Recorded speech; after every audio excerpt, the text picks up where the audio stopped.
Wow, you're so good at art. Oh, I'm not that good, but thank you.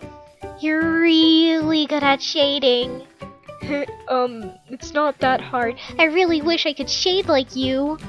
Well, all you do is use the red and then you give the layer the blending burning option. But I can't do that. It's really easy. The options are usually just above your lip. I just want to do art like you. So, a lot of people want to know how I shade. Have a tutorial then. I might do more in the future if y'all want. Comment some ideas for one that you want me to do. Anyways, let's just get on with this. This is pretty easy. I don't know why people want me to do this so much. So first, you do the line and coloring. As you can see, I've already done that in this drawing because if you literally watch all my speed paints, you can tell. You will want to make sure that the line art layer and the coloring layer are on separate layers, however, that's a lot of layers, so that you don't mess up while shading. Next, make a layer between the two layers of the lines and the coloring.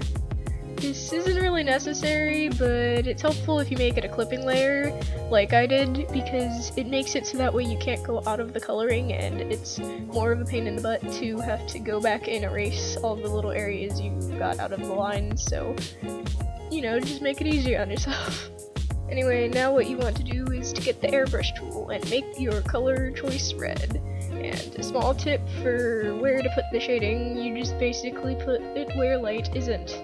I know that's not a very helpful tip, but that's the best way I can describe it. In this drawing, the light is coming above our lovely snake boy that I'm shipped with for some reason. So you want to make sure that you don't color where the light would be directly hitting him. The best advice I can give is to use references and stuff. So once you have all the shading down, you want to get the blur tool. Then you go around and blur the edges of the airbrush. Again, this is very easy. You just go around and blur it. This gives the character some dimension and makes it pop out a bit more. After that, you go to the blending and select burn.